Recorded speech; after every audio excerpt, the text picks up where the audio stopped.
Welcome to the Grow My Salon Business podcast, where we focus on the business side of hairdressing. I'm your host, Anthony Whitaker, and I'll be talking to thought leaders in the hairdressing industry, discussing insightful, provocative, and inspiring ideas that matter. So get ready to learn, get ready to be challenged, get ready to be inspired, and most importantly, get ready to grow your salon business. Hello and welcome to today's episode of the Grow My Salon Business podcast. I'm your host, Anthony Whitaker, and it's great to have you here with us today. Now, in case you don't already know, video versions of our podcast are now available on our YouTube channel. So if you'd like to put faces to the names, then head on over to Grow My Salon Business on YouTube and like and subscribe to the channel. So with that said, on with today's show. Now, with every episode, I try and look for an angle that makes it relatable, informative, and to appeal to as wide an audience as possible. Now, the majority of our listeners are salon owners, and many of them are also parents. And with both the roles of parenting and business building, there are inevitably rewards and challenges along the way. Now, for some people, those challenges are just the normal things that life throws our way. But for other people, the challenges that life presents them are seemingly insurmountable, but somehow they manage to find an inner strength and a depth of love and commitment, and they manage to find a way to keep going because there is no alternative.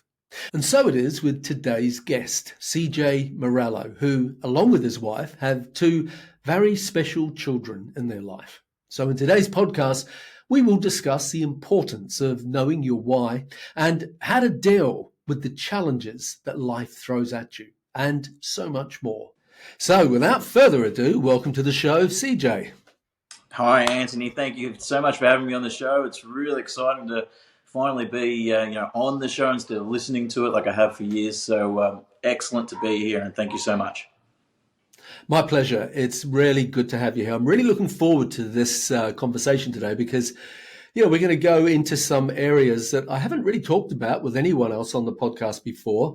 So that's going to be exciting, and it's going to be interesting for a lot of other people as well. So let's just start, as I start with most people, which is I get them to pretty much introduce themselves by giving us an overview of you and your background. So if I can just ask you, who is CJ Morello? Give us your sort of 2-minute backstory for context of everything else we're going to discuss. Yeah, sure, absolutely. So obviously my name's CJ. I'm a salon owner here in Sydney, Australia. I own two beautiful salons that I'm very, very proud of. One in Rozelle here in Sydney called Emma Dean Salon, and the other is in Newtown, also in Sydney, called Salon. Across the two, I like to think that they're a good size. So Emma Dean, 10 stations, 3 basins, and over in Newtown at 17 stations, 6 basins over there. I've got a staff of about 30 now across both salons. We set foot into the industry maybe 6 years ago. And obviously over that 6 years, been a pretty interesting time with a lot of things that have happened globally and locally. And probably the biggest tidbit to add to my backstory is that I'm not a hairdresser.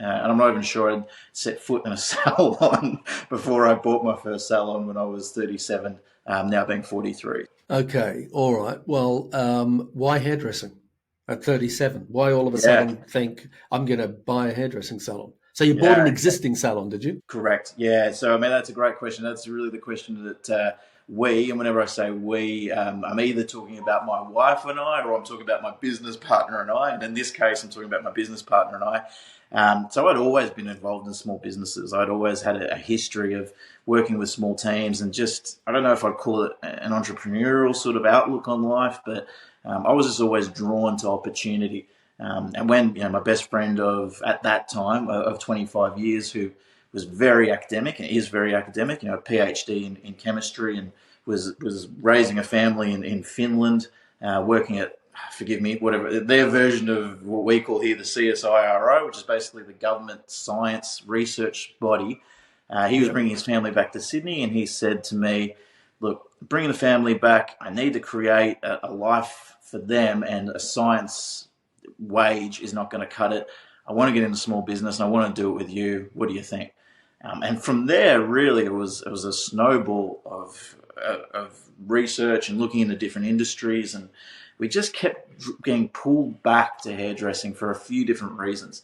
Um, the financial side, obviously, it's not sexy to lead with, but the financial side really appealed to us because we liked that hairdressing wasn't two or three big clients. It wasn't like having a couple of $200,000-300,000 a year clients where if you lose one, you're in real hot water. What we liked about hairdressing, it's regular drip fed income that's steady over a lot of different clients. So that really drew us to it. We like the cash flow aspect. And I love working with small teams. I just love people. And I thought hairdressers would be a lot of fun, to be honest with you. That's definitely something that turned out to be true over the last 6 years. But in a nutshell, that's why we sort of ended up on hairdressing.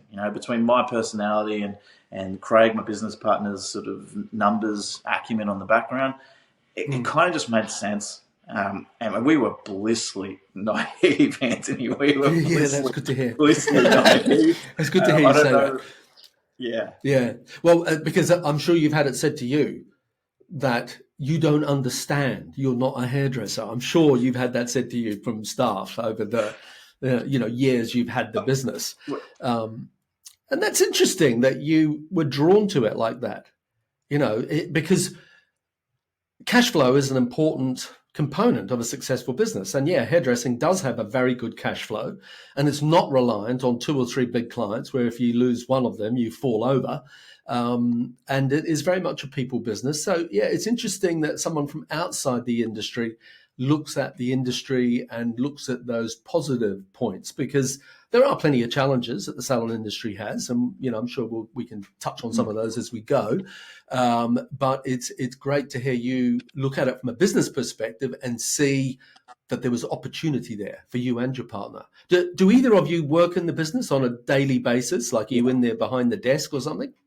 Oh, 100%. Every day. When I say every day, both our salons are open 6 days a week and occasionally on a Sunday. But every day I'm on the floor in both salons, and that's really important to me. Obviously, not being a hairdresser, I'm not doing clients clearly, but anytime I can clear a station or check someone out at the front desk or take an appointment or fold the towels or talk to the team, I guess, a lot of what I bring to the team, what we've lacked in a technical aspect, mindset has been a really beneficial thing for us to be able to talk to our teams about, because hairdressing can be a very frustrating, lonely. I think it's a very difficult job, particularly for someone who's in their early 20s, who's still trying to figure out what life's all about. And I guess what I try to bring to the team is how to manage frustration or how to manage people problems, because it's such a customer service based role. Some of the best hairdressers that I've seen over the last 6 years that have worked for us aren't necessarily technically the best hairdressers, if that makes sense. They don't have it's not the ones that get the best color or the best finish or give the most precise cuts. A lot of the time, a lot of the clients are drawn to some of our hairdressers who are just really good at making those connections with people. And that's what I feel like. If I have any strengths, I feel like maybe that's one of mine as well. So that's some of the skill set that I try to help the team with each day. And I kind of just love the energy of a salon floor. So I find it difficult to stay at home, to be honest. I really want to go and just be part of that. The music's playing, and it's a nice place to be. So why wouldn't I want to be there? Yeah, exactly. Okay, well that sort of segues perfectly into what we are really going to talk about here. When we first spoke about you coming on the podcast, you said to me that you would really like to talk about the power of knowing your why. And that intrigued me. And so tell us why that's so important to you. Yeah. I guess what we're talking about there is that the power of someone's why is the reason you get out of bed. And I think a lot of people sort of think about that concept a lot of, well, I've got to get out of bed, I've got to go to work, and I've got to feed my kids, and I get that, but it's a stronger driving force that I think every person really needs to have. It's a purpose for you on why you're on Earth. And for me, I've got an extraordinarily strong why and an extraordinarily strong driving force behind me that through all those difficult times of owning the salons in the last 6 years, and COVID, obviously, that we've all sort of gone through in different ways, was one of those. In our first 12 months of owning our first salon, like you said, that was an existing salon, and we had 6 staff that we took on who were already in the business. 5 of those 6 staff were women, and in the first 12 months, 4 of the 5 got pregnant. So when we took over the business, within 12 months of owning it, 4 of the 6 staff left for maternity leave, and only 1 came back. So for 2 guys that had never been in that industry before, man, we had to figure that stuff out quick. And we got about a decade's worth of salon management inside of 12 months, about rebuilding that team, figuring out what to look for a good employee, let alone a good hairdresser. I'm really proud to say that we built that team up, and today that team's of about 12 in that salon. It's doubled in terms of gross revenue and net profit as well. But the only reason I got through some of those tough times was because it was my why, which is based around my family. So previously, obviously, talked about the professional me with the salons. I'm a very proud salon owner. And when I'm not at work, I'm an equally, or even obviously bigger, more proud father of 2 just beautiful rays of light, my two children. So my eldest son, Maddox, who's 6 years old, and my daughter Ada, who will be 4 in March. 2 just gorgeous little creatures who, I guess, what a doctor would probably refer to as who are both profoundly autistic. So, CJ, I'm going to assume that everyone has heard of autism. But like many things, you don't always know a lot about something until it impacts on you personally. So can you just give us a brief overview of what exactly is autism? Yeah, and that is an important question. And autism is a spectrum that is extremely broad. So to say what it is difficult to answer for everybody. So what I might do is maybe just answer for what it means for my children and our family. So for my two little ones, it means that it's extremely and highly impacted their ability to communicate first and foremost. So both of my children are non-verbal, or what we like to say is pre-verbal, because we do, potentially they will talk at some stage, but at this point communicating verbally is not something they're able to do. And even just general communication you might see from a child, pointing or gesturing for something or using hands and things like that is not something that certainly my 6-year-old has virtually never done. So communication is limited to a very small degree. And what it also means for our kids is it means they have a heightened experience when it comes to sensory things. So, and that can be a positive and can be a negative. So you might see my children just be in absolute joy from a gust of wind. They might stand outside and feel the wind going through their hair and just feel like this is incredible. And just, Anthony, think about the most joy you've ever had in your life. And it probably doesn't come close to sometimes what my children might experience every day. Right. Okay. Unfortunately, those sensory issues, there is a flip side to that coin, and that is that they can find the smallest thing like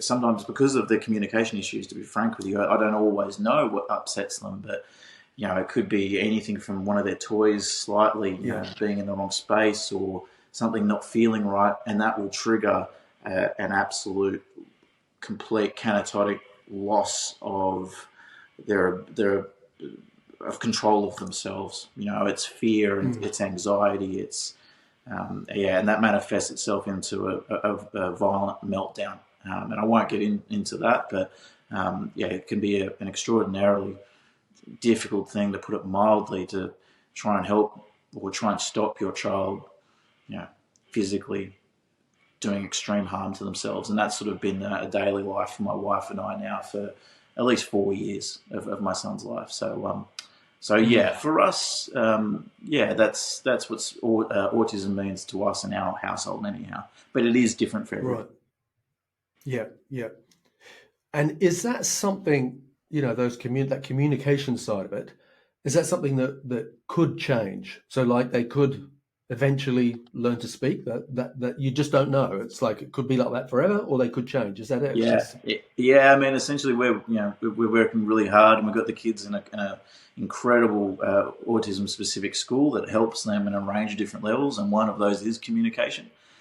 We don't yeah, tend to necessarily focus on verbal communication as a goal, and I know some of your listeners might think that's really odd, but our children, will develop it in a way that's unique to them.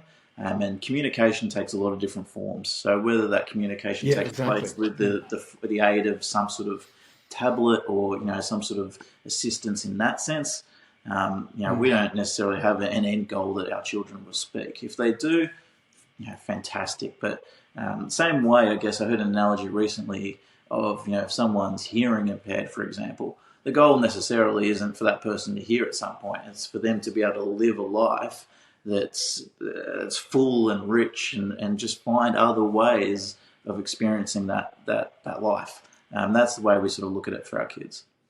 Yeah, okay. So that's really what you mean when to talk about your why. And that's your why, that you've Yeah, got these two little people that you've been blessed with, and you have such a huge responsibility one hundred as percent. a dad to Yes. um, navigate their life through your life as they grow older as well. Because when they're, I forget how old you said. I know you said that Maddox was 6. 6 and Ada Your little is 4 in March. So yeah, still very right, little. okay. But yeah, but So to your I point, I s- mean, I need to have the thought of my children might work for NASA someday, mm, or potentially they may never hold down a regular job for their entirety of their lives. And as their right. dad, I feel like it's my job to plan for the worst. Yeah. And so I want to pick up on something that you'd said to me earlier, where you said, so my why, I'm going to paraphrase your words here, so please Mm, correct me if I get it wrong. You said, my why is that I need to develop a 100-year plan correct. to make sure that my kids are okay, whether I'm here or not here. And I sort of jokingly said to you, I have a problem planning to get to the end of the week. Yeah. Um, and so when you say to me that that's your 100, that you are, and you're serious, you're not, that's not a flippant comment. No. You're really serious about that. Talk to us about that. What does that even sort of look like? That is your why. You've got these two beautiful little kids who are severely challenged and Yeah. you don't know what their future holds. And as their father, parent, guardian, you recognize that the government or no one else is going to have the vested interest in them that you have, and you and your wife. So therefore, you're sort of developing a 100-year plan. Just talk to us through that. Yeah. That's incredible. Yeah, so I mean, when I first came up with that, and that's after about 12 months of, after we first realised that our children's sort of situation, and I went through a 12-month period of grief, I guess is what you'd call that, when we first started to realise that our lives were going to be just radically different than the lives we sort of thought we were going to lead. And we realised that potentially we'd be looking after our children for the rest of our lives. So I went through a very dark period of my life for about a year, Anthony, where I, to be really frank with you, crying in my car at 5 o'clock in the morning, and was going through all those typical why me, and I'm not strong enough to do this, Mm, and some of that negative inner speak that really put me in a place that was dangerous. To be honest, I don't want to get too dark in your show, but it put me in a sure. very difficult situation. But after Yeah. about 12 months, fast forward, after I got over myself, to be frank, Yeah. after I Hmm. got past that, I started to think, okay, so I've got to find a way to look after these two beautiful little children, not just for the rest of my life, which is probably, hopefully, another 40, 45, 50 years. I've got to look after them for the rest of their lives. And I started to really, I think as a person, I'm a really even mix of, I'm a very emotional guy, but I've got the other half of me is very pragmatic. So once I got past that emotional side after 12 months, I started to put the plan in place, and I started to think about that. And the more I thought about it, I realised my wife and I the females in my background, in my lineage, and the females in my wife's lineage, her grandmother, her great grandmother, and my grandmother. There hasn't been a woman in maybe 4 or 5 generations that's died under the age of 98. So I needed to get real that my children may very well live to be 100. And that's where the 100-year plan was born, because long after I'm gone, there's going to be an excess of 40 or so years where I need to make sure my children aren't homeless. I need to make sure my children aren't thrown out, aren't on the street hungry or taken advantage of in a way I don't want to really think about too hard. So I came up with what is my 100-year plan. So I've never really had a lot of money or anything like that, but I needed to devise a financial structure that's going to look after them. And I don't know if you want to get into that per se, but it involves unencumbered property investing and generating enough cash flow through business to be able to invest in property, so they have a regular passive income. Because again, I've got to presume that they can't do this for themselves. That they're going to live a modest, happy, but modest life until their time on this earth is up. And that there's two sort of different directions here that I'm not sure which we should explore, or should we explore both. And one of them is that hairdressing is the vehicle to do that. Correct. That through these 2 hairdressing businesses, and potentially maybe more, and the money that they spin off as a business owner, that you will use that to invest in other things to generate a passive income. And you're doing that for very, pragmatic, very practical, very heartfelt, genuine, whatever the superlative as we can attach to it. You're doing that for the most incredible reason. Like, your why is so incredibly strong. And that just blows me away. But at the same time, it's the other part of this is sort of saying to salon owners that are listening to this, you think you've got problems. You don't have any problems.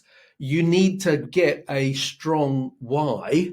Yeah. And, CJ's why is a really strong why. It gets him up every morning, and it gets him thinking and planning and navigating a road, a path to build a great business that's going to spin off money, that's going to be profitable, that's going to allow him to invest in other things. There's like so many angles we could talk about here. So you take it in the direction that you feel most comfortable taking that conversation, because I really get the power of your why. It's massive. Yeah, absolutely. And I almost, to a degree, I almost feel sorry for people despite our situation. And then people look at my wife and I sometimes, I can see, empathy or pity or whatever it is in their eyes. And I sort of think, man, don't feel sorry for us. I feel sorry for people that are just floating through life, who don't have a purpose and don't have a reason. And I see so much potential in people every day, obviously, in our salons, but anywhere, that's just almost certainly going to go unrealized because they don't have that why. And look, you've tapped into something there a little bit, when you've said that some people might be listening and they might feel like they don't have problems in comparison to mine. And that's actually a challenge for me as a salon owner. And if you're a salon owner listening to this, sometimes the stylists will come to you with something in their personal lives or something on the salon floor that they feel like is an enormous problem.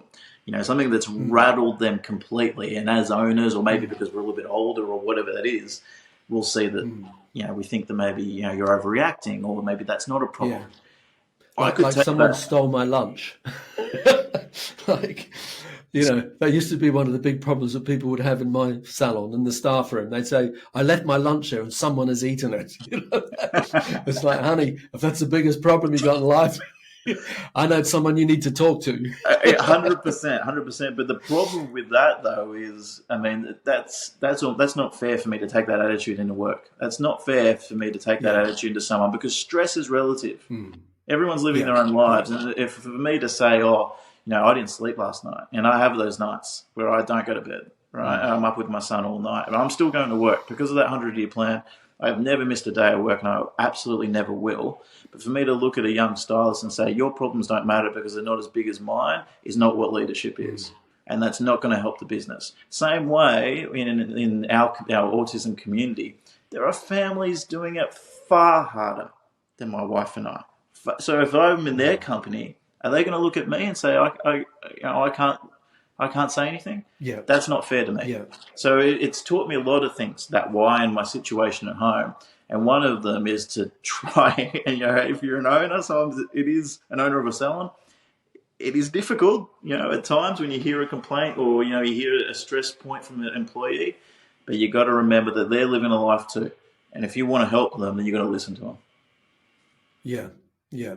There's something else that you said to me, and I'm sort of jumping about a bit, and I'm intrigued by this, is that you said to me that your salons are growing and that you have a wait list of potential staff. Mm. And that's unusual, to put it mildly. A lot of people I'll talk to, whether they're in the UK or the US or Australia or whatever, they'll say the biggest problem I've got is attracting and keeping staff. And then here I talk to you and you say your salons are growing and you've got a wait list of potential staff, so things are good. Yeah. Is there a connection here between your why and the sort of business that you're building, or is there no connection between those two things? Yeah, wow. I think there's absolutely a connection. I mean, if the question is why do we have stylists continually knocking on our doors hoping to work with us, I mean, that's for a few reasons. Firstly, they're beautiful spaces and beautiful salons and gorgeous clients who are, we're in a certain part of town that's friendly and, it's a nice place to work. That's definitely a part of it. And another part of it is because we're not hairdressers, our ethos from day one was the hairdressers are gold in our business. They are doing things obviously that technically I can't do. So my business partner and I from day one were just determined to try and make our salons the best place to work, both in how they get paid. We pay our staff very well. And we try to reward them wherever we can through various ways, some of them fun, some of them extra financial, whatever we can. So we make, the old Richard Branson thing about look after your staff and your staff will look after your clients is definitely how we take things on board. But to answer your question directly about has my why impacted my business, man, I'm never not working, Anthony. I'm never not working. And I actually mean that in an extremely positive way. I'm always on Instagram, networking. I'm always got, my ears open. I'm listening to podcasts like your incredible show all the time. Because of my why, I never want to stop learning or speaking to someone or having a conversation. And just because of that, my network has just grown where I just know so many more stylists or they just know about our salons through that effort that I'm putting in. So I guess in an indirect way, I think absolutely my why has dug us out of some holes in the business. It's helped us grow, and it's put us on a roadmap to do some really exciting things, I think. Yeah, I want to ask you. Well, I'm going to ask you. How does having two, profoundly autistic children impact on your life and your partner's life? What does a day in your life look like? But to put that into context, I just want to say to the listeners that when I was organising a time to talk to you, you're in Sydney, I'm in London, or just outside of London, and I said to you, well, I'm going to have to talk to you at 7:00 at night for you, or maybe 8:00 at night for you. And you said, oh, no, that's too early. I won't be able to talk to you till you said 11:00 at night. Yeah. And the reason why is that you said, I've got to put Maddox to bed and I have to. And I've done it every single day of his life. And sometimes he doesn't go to sleep until 10 or 10:30 or whatever.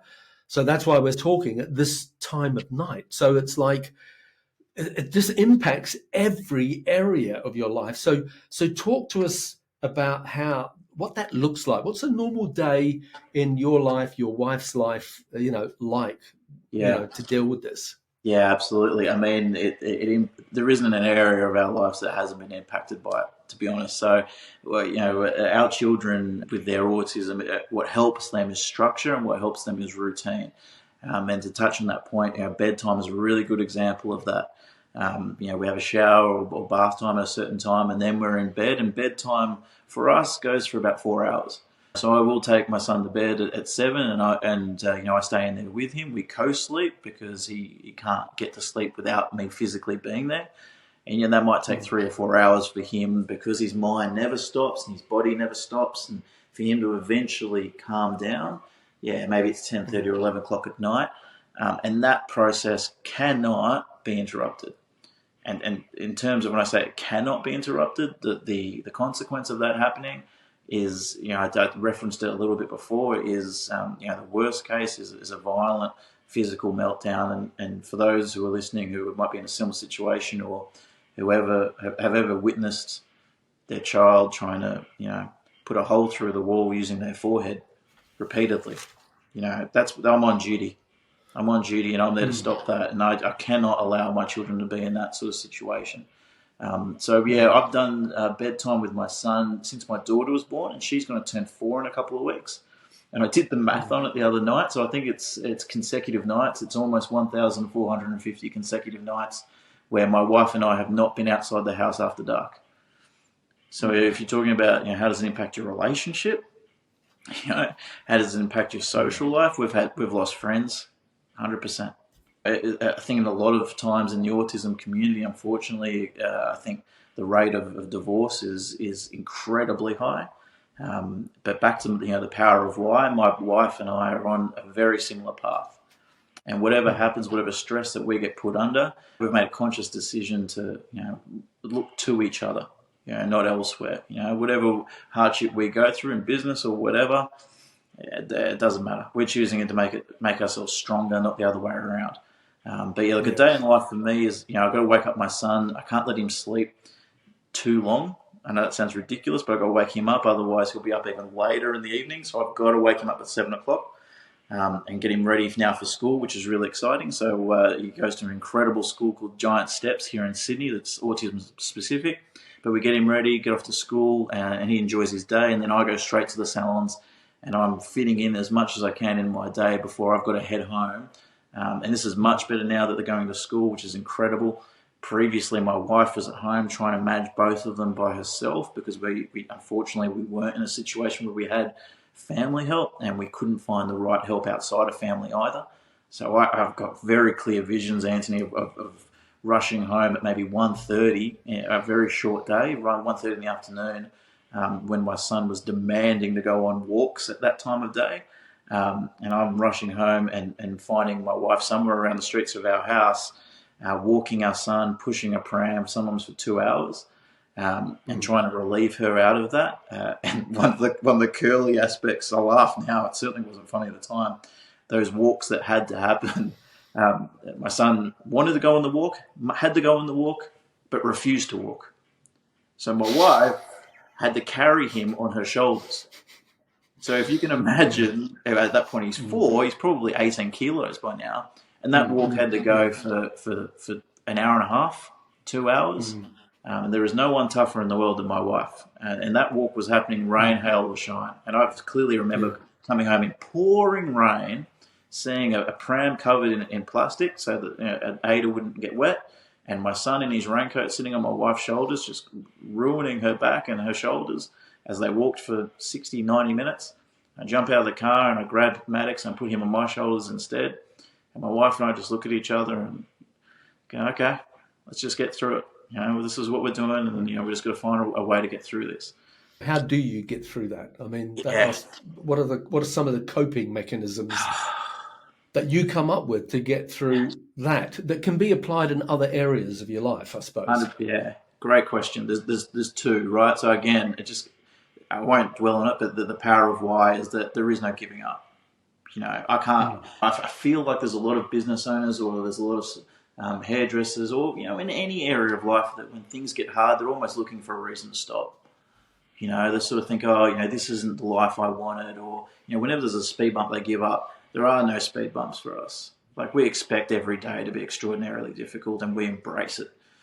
So the power of why gets me through any situation. But in terms of, if there's another strategy that I could tell your listeners about to get you through anything, the power of positive inner speak will change who you are as a person. I grew up in a sort of environment where a negative internal dialogue is something that I took into my adulthood. So frequently when I was faced with a challenge through my 20s, I would be talking to myself in my head things like, you're not going to get it right. You should be giving this task to someone else. You're going to screw it up. These sort of things, really negative inner speak. And anytime I was under pressure, I'd crumble, Anthony. I'd crumble. I am not, by definition, a strong person. It's just not who I was. It's not, by default, it wasn't who I was. But when my children came along and my power and the why, the 100-year plan became a thing, I had to turn that inner dialogue into positive speak. Now, I don't care what happens in my day now. I don't care, and when I say I don't care, please take that the right way, but no matter what situation my children are in, no matter what situation the business is in, and there is nothing going through my head that isn't, we're fixing this. Yep, this might be bad now, but you know what? There's probably a positive in it. What's the positive? What's the lesson we learn from that? Over and over and over, because just telling yourself the positive that you're seeing in front of you, man, that just comes out, it just radiates out of you, it attracts positivity in the people around you, and it forces you to find a solution. It forces you, that inner positive inner speak. I cannot, other than the power of why, that would probably be the other thing, that if someone was finding life a bit difficult in business, in your relationship, what you tell yourself, between you and just in your mind, just you alone, what you feed yourself with your own thoughts, you can choose what they are. 100%. Yeah, and so I'm right in saying that it was having two profoundly autistic children that has made you find that in yourself. Oh my God, yes. I was Yeah. not. Yeah, I would describe myself almost as, at times a mental weakling, and an emotional weakling. Maybe that's more accurate. Definitely an emotional weakling. Yeah. If someone said something to me about my appearance or my abilities, I would crumble. Now I just sort of think like, oh, okay, well, I don't think that's true, so it's probably not. I was going to say to you, what have you learned about yourself? But I suppose you've just been answering that you're Yeah, actually no, really strong. you learn a lot, Anthony. So, we've referenced bedtimes a little bit, and there was definitely a period that went for a long time, where through the middle of the night these meltdowns would be happening, and there was no sleep, and when you're sleep deprived to the point where you're having almost out of body experiences, when you haven't slept in what virtually is months. And you're faced with scenarios like when I'm in that bedroom and I need to look after my son, there's no one coming to help me. There is no help on the way. And in some ways, I've actually said this to my team before, this is a dramatic leap, but hairdressing is also can be very singular. Like when you're standing at that chair and you're faced with something that you're on display, firstly, everyone on the salon floor can see you, but you're going to come up with a solution yourself. Because when that client's there, you can't just crumble. You can't just yell out, "Oh, I need help." You need to find that solution on your own. And when I'm in that bedroom, I know no one's coming through there to help me in this dire scenario, the most emotional situation of not being able to sleep for so long, and your son is going through a situation. In that moment, Anthony, you find out exactly who you are. And I'll be honest, it's not always the person you thought you were. When you're under extreme pressure, when soldiers in a trench, or when people are faced with abuse or whatever, when you're in that extreme scenario, and I've been, and I'm sometimes still in that, you find out who you are. And the only thing I guess I can recommend to people is you don't have to be. If you don't like who that person is, you don't have to be him. You can be whoever you want. Yeah. You just got to find the right strategies to do it. Yeah, that's really profound. How do you look after yourself in amongst all this? Like, how do you do that? I mean, it's not like you get a night off. No. Do you know what I mean? Like, how do you do that? How do you nurture, look after, protect yourself? Yeah, that's a good question, and that's always at the bottom of my priority list. But at the same time, if I'm creating a 100-year plan, I do have thoughts that I need to look after my health, because I can't ship off this mortal coil early. I can't leave before I've achieved my goal, if that makes sense. And some people might think that sounds a little bit morbid or a little bit clinical. That's what my life is. It forces you to think about some things that you never would have thought about before. And I regularly think about my deathbed. I regularly think about what my last thoughts will be, and I know exactly what it will be. It will be, are my kids okay? And I'm not waiting between now and then. You know what I mean? I'm not waiting till that point. I'm figuring this out now. So to answer your question, how to look after myself, I get regular feedback from people who love me, like my wife, that I don't, for starters. But the biggest thing for me is I share a lot. I talk a lot. My wife and I talk a lot. You do not bottle things up. Everything's got to come out. The longer you keep anything inside, negative or positive, it's got to come out of you. And whether if you want to seek out a mental health professional, I've done it. I highly recommend it.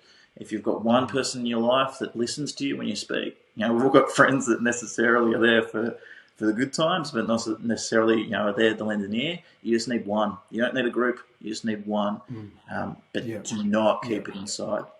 Always keep talking about it. So that would be, how I look after myself. I don't get time to myself. Just this week, what day is it? Just yesterday, because both of my children were actually in school for the first time ever. My wife and I went out for breakfast and had a meal together alone for the first time in 6 years. In 6 years. Wow. Yeah. It was an incredible milestone for us. And, we still can't get out at night, but the fact that we were able to have that time alone was amazing. Good, look, I think that's how I just do it. I hope it was a good breakfast. All we did was talk about the kids.